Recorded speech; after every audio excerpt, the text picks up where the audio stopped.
Alrighty, guys. So, um, today I wanted to talk about shipping. I talked about it earlier, but I wanted to redo it in the 5 p.m. Zoom because I totally forgot to press record.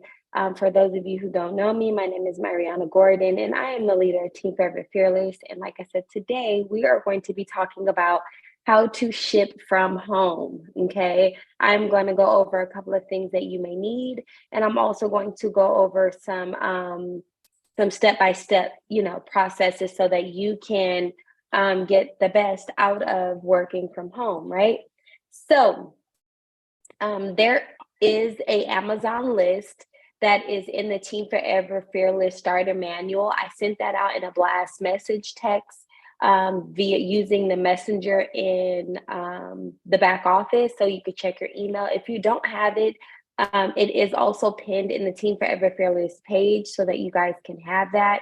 And if not, I can shoot out a link for you guys to have it. But you will see a lot of the items that you will need shipping from home. Okay, we will take all questions when I end the training session.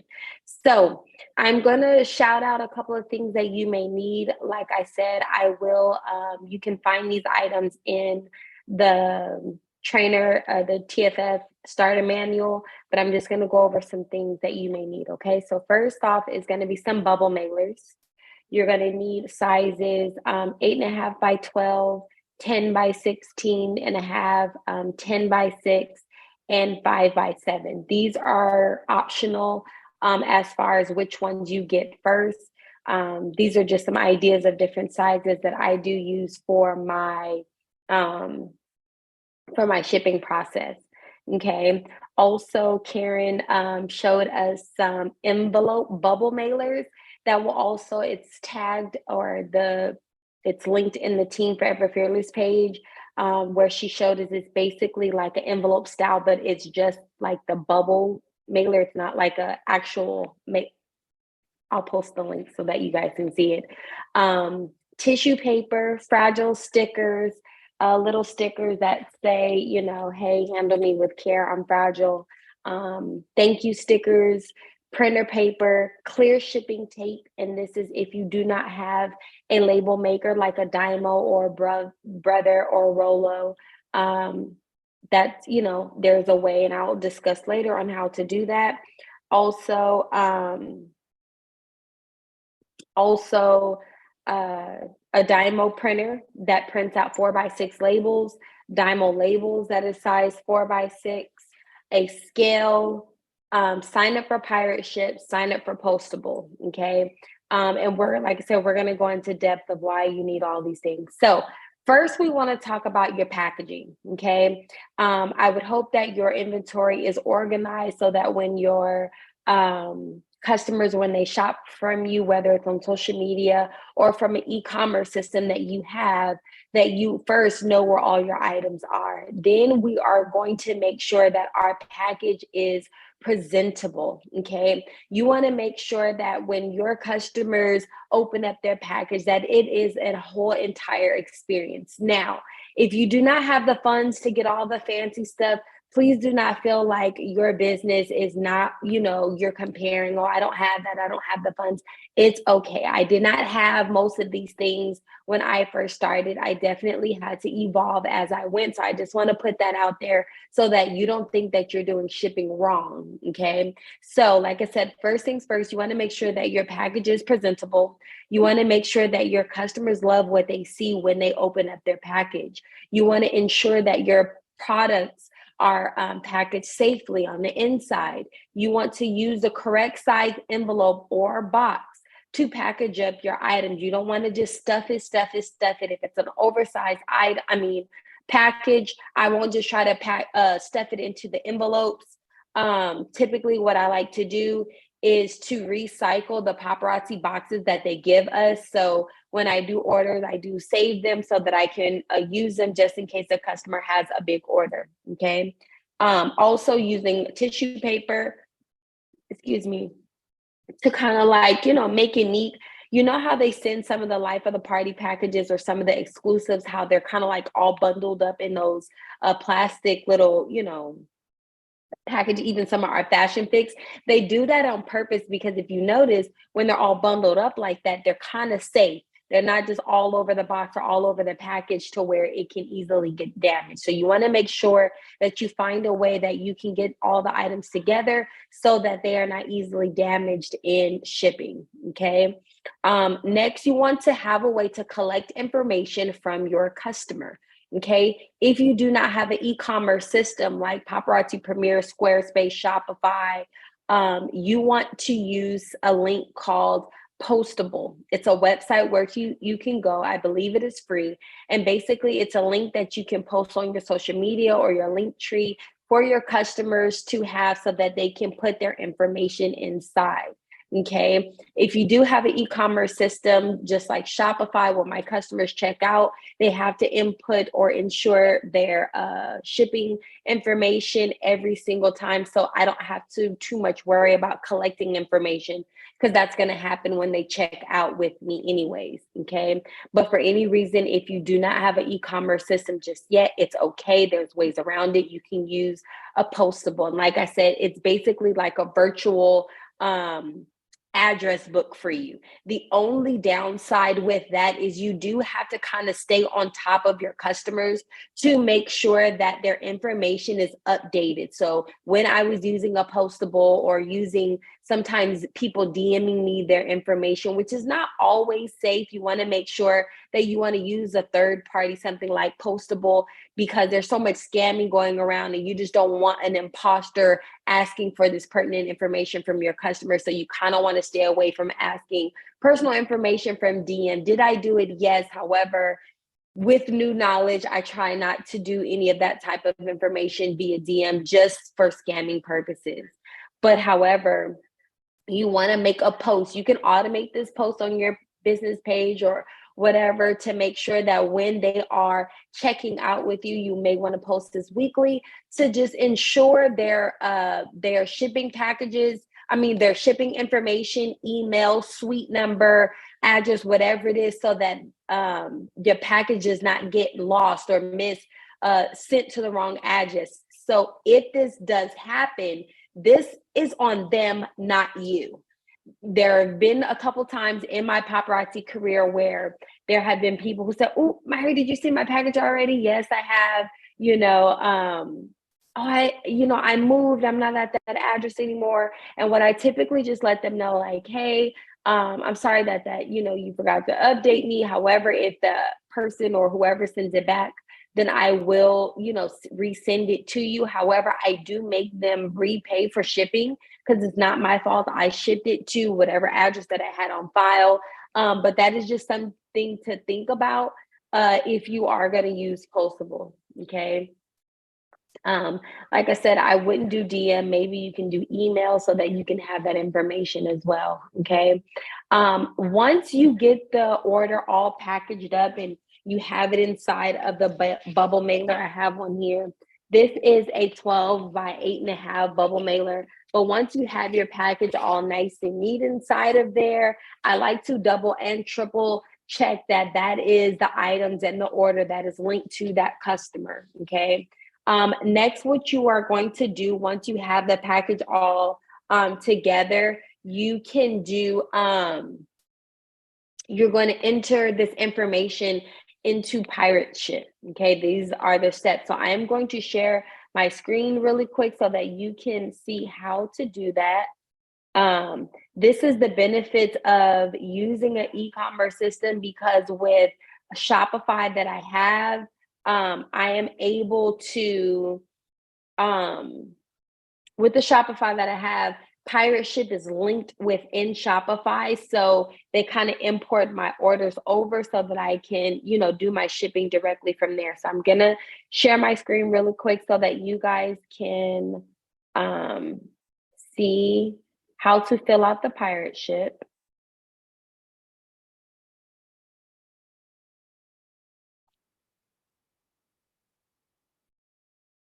Okay, so here this is Pirate Ship. You can sign up for it. Basically, there's a couple of different ways that you can have it ran. You're going to have to link it to a bank account. I would suggest that you link it to the bank account that you're wherever you're receiving your funds from your customers.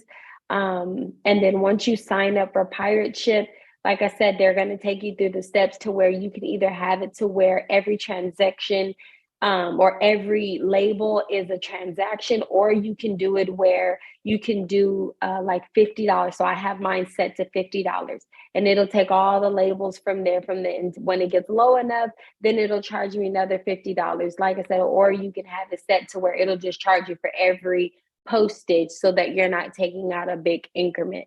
So you have that choice, and they'll explain it for you in the process when you're signing up.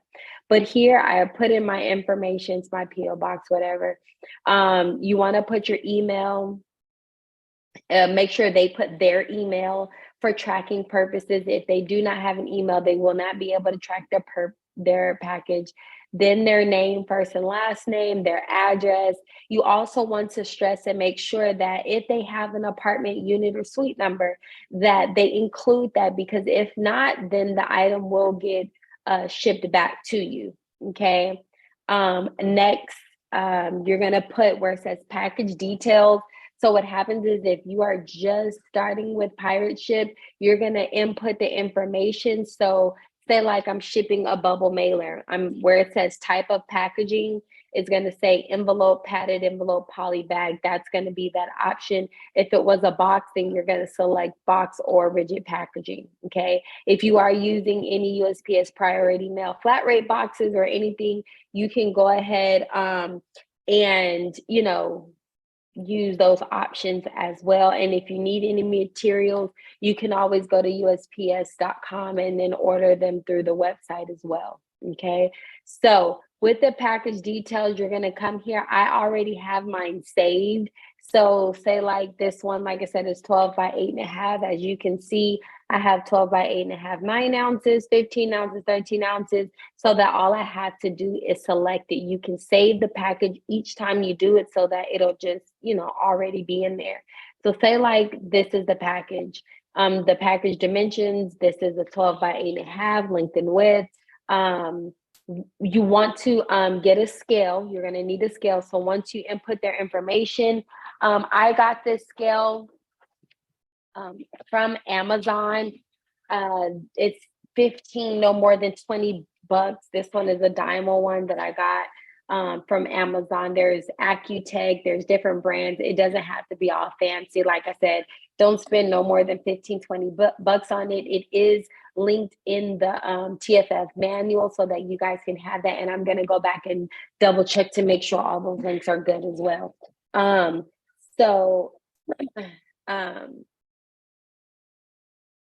You want to have this so that you can weigh it.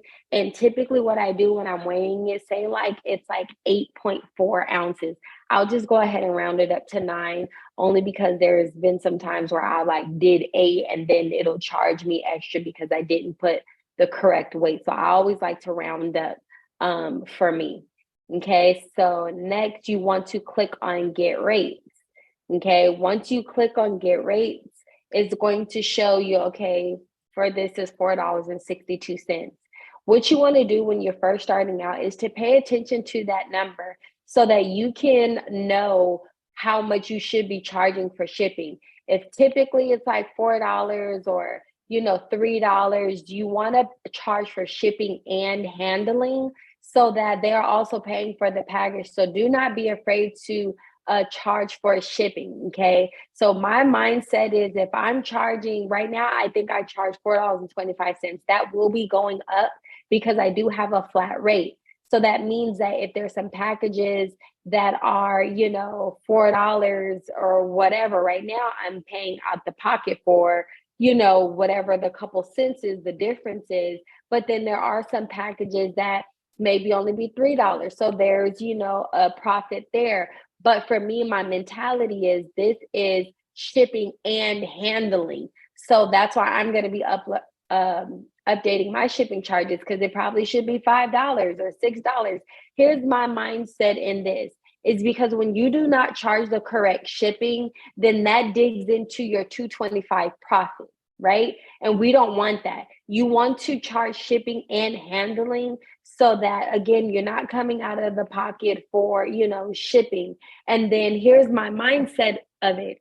You are only paying someone $6 to get your package from, let's say, what, California to New York, safe and sound, not broken. That's not that bad. As in, way back in the day, you had to, put stuff in a carriage and a horse, and you wasn't going to get it for months. I mean, just think of shipping back in the day. You're really complaining. And I know we do it too when we're online shopping, where we complaining, well, oh my gosh, $8 for shipping. Yes, it does. Your shop is all the way in Minnesota.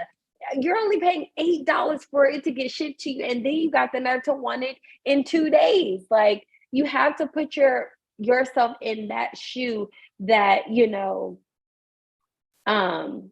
just being considerate of charging what you need to, and then just explain that to your customers. Okay, so once you do this, you're going to click on buy label. Obviously, I'm not going to buy this label, and you can either use, if you do not have the money for a Dymo printer, and it's not that you don't have the money. There are some people who may have extra funds where they can invest for their business, but there's other people who may not have it. It's okay. When I first started, I did it old school way. So what I did was I would print it out of a regular printing paper, 8 by 11, 8.5 by 11. And then I would use the clear shipping tape and just put it on top. Now, if you have to do it this way, which is perfectly fine, just make sure you're doing it in a neat way, so that it's not just looking all crazy. The tape is all bent up and scrunched up. You want to make sure that it looks aesthetically pleasing. So like I said, just make sure you cut it off the same length so it looks presentable on the top. There's nothing wrong with doing that. You will grow with your shipping and all the extra stuff that you want for your packaging as you go. But start with where you are with what you got, and then grow from there. Okay. Let's see. Okay, so yeah, after you print out label, you're going to put that on there. Then you're going to seal your package, right? And then if you have it, they're not really that expensive. It's like $3 or $4 for this whole roll. This is much smaller. It was bigger when I first got it, but this says handle with care. I'm fragile. I like to put that so, the post office, they not just, throwing my packages off. Like, if you can handle with care. You want to seal it, and then you can drop it off at the post office. You doing all of this takes out you going to the post office, waiting in line, giving them all of your packages, having them to weight it. To put it on the scale, print out the labels, and do all of this. You are bypassing all of that. So it's kind of good to do it at home. You don't have to, you can do it there. But when you use Pirate Ship and things like stamps.com, I prefer Pirate Ship over stamps.com because I think stamps.com has a monthly fee. Pirate Ship, there is no monthly fee. It just charges whatever your labels are. But when you have that, it also gives discounted rates. When you actually go into the post office, I did find that those rates are a little bit higher. When you use things like Pirate Ship, it is discounted. So it's going to be, a lot cheaper or affordable. So I like to use, that method. And then for me, you can go to USPS, and you can even schedule where they will pick up your mail from you if you don't want to go to the post office, or you can't go to the post office. That is an option. Okay. Like I said, I built a relationship with my post office, people, so they kind of know when I'm coming in. I do this on purpose because so when I would come in, the lady, she started to ask questions. It's not just about selling jewelry. When people see you coming in with these packages, and especially people who work at the post office or people who visit, they'll start asking questions. The lady at the post office, she asked me, oh my gosh, so these boxes turn into these packages? And I'm like, yes. And so there, for me, there's times where you can bombard, yeah, let me give you my business card. For me, I waited a little bit just because I kind of wanted to build up that relationship with her. And so now, I know her favorite color is purple. I kind of got to know her. So I be sliding her little pieces here and there. She followed me on, on social media. She asks questions like, "Hey, I got a box for you. Oh my gosh, I got a big box. Myri, you got 3 boxes today." And so they kind of get excited with me. They, even will say, "Oh, it must be, they'll," and I didn't know if it was shade or not because they was like, "Oh, it must be slow." And sometimes it is. However, no matter the case, I'll let them know that I still get to, make my own schedule. Let me tell you, they be a little nosy, but at the end of the day, this is still something that they see where they're coming to me as boxes and coming back to them as packages. And then, she asked me certain questions about extra income. Boom, here I am just letting you know that this works for me and it could possibly work for you too. Okay. So also you want to make sure that you have a shipping schedule for your customers. Okay. So you want to make sure if you have other responsibilities, you want to make sure that, hey guys, I ship on Mondays and Tuesdays, or hey guys, I only ship on Wednesdays, or whatever the case may be, so that they know when to expect their packages. There's some people that I know that can only do shipping once a day because their schedule is just so crazy. Let your customers know that. Say, hey, this is not Amazon Prime. I am a small business owner. I do have other things going on. I work a 9 to 5, blah, blah, blah. I ship on Wednesdays. Once you reiterate that and you keep posting it and reminding them, your customers will adapt to your schedule. Okay. Also, you want to make sure you have a return, refund, and damage policy. I like to model after, paparazzi and kind of what they have going on. My return, refund, damage policy is you have 3 business days from the package that it was delivered. And I let them know you can't lie because I can see on my end when this was delivered. So I allow them within that time frame, if they get an earring or whatever necklace that is damaged, that they, of course, send me a picture. And typically they always do. If it's something that I do have, I will try to replace it. If not, then I will just ask them if they, want something else of their choosing from my website. I make a refund the last resort. I still give that option just because, I don't like for people to feel hog-tied, but you could do something like, because of, COVID, I'm only doing returns. No refunds. And I actually need to make sure that that's in policies and procedures before I just put that out there. So I just want to read your policies and procedures. I'll look into it to see if we can even make that an option.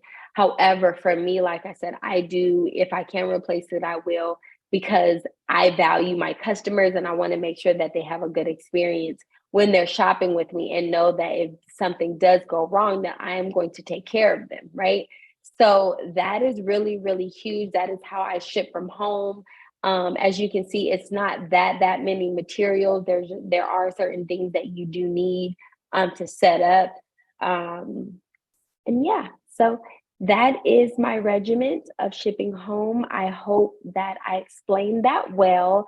I'm going to stop the recording and I am going to open it up for questions for anything that you guys may have. See, easy and simple.